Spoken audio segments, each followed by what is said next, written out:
আমি মাঝে মাঝে ভালো থাকার জন্য কল্পনাকে ব্যবহার করি। যে চলে গেছে তাকে ফেরানো যায় না, কিন্তু হৃদয় তাকে কখনো ছাড়ে না। স্বপ্ন দেখতে ভালো লাগে, কারণ সেগুলো বাস্তবের চেয়ে অনেক সুন্দর। আমরা মৃতদেরকে স্মরণ করি, কিন্তু জীবিতদের অবহেলা করি। এটাই আমাদের বাস্তব জীবন। শুধুমাত্র আমি নিজেকে কল্পনাতেই খুঁজে পাই। অপমানিত স্থানে কখনো দ্বিতীয়বার ফিরবেন না। যোগাযোগের তৃষ্ণায় মারা যাবেন, তবুও যোগাযোগ করবেন না। আবারও বলছি, হ্যাঁ, যোগাযোগ করবেন না। স্মৃতির মাঝে লুকিয়ে থাকে অদৃশ্য এক ছায়া। মানুষ হারিয়ে গেলেও হারায় না তার মায়া। তুমি বলেছিলে মানুষ বদলায়, তাই তুমি বদলে গেলে, কিন্তু আমি বদলাইনি। তাহলে কি আমি মানুষ না? তুমি কল্পনাতেই ঠিক আছো, বাস্তবে তোমাকে পাওয়াটা সাধ্যের বাইরে। মানুষ মায়ায় পড়ে নিজেকে ধ্বংস করার জন্য। সবাই আমার সান্ত্বনা দেয়, কিন্তু আফসোস, কেউ তোমার সামনে একটা আয়না দেয় না। আমি আর কাউকে ফিরে পেতে চাই না, শুধু নিজেকে ফেরত পেতে চাই।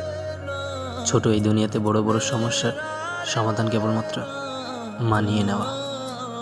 অপেক্ষার আক্ষেপ হয়ে ফিরে আসে, তবুও সে ফিরে আসে না। জীবন আরও সুন্দর হতো যদি সময়ের আগে মানুষকে চেনা যেত।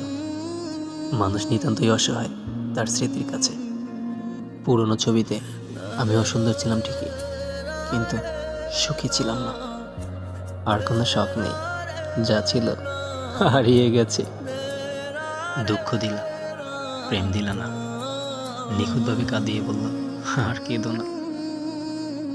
বাইরে যতটা সংযত, ভিতরে জমা আছে অনেক ক্ষত। রানীও তো যোগ্যতা লাগে, সুন্দর চেহারা তো বাজারেও নাচে। নিবিড়ভাবে ভালোবেসেছিলাম বলেই তো গভীরভাবে আহত করছে।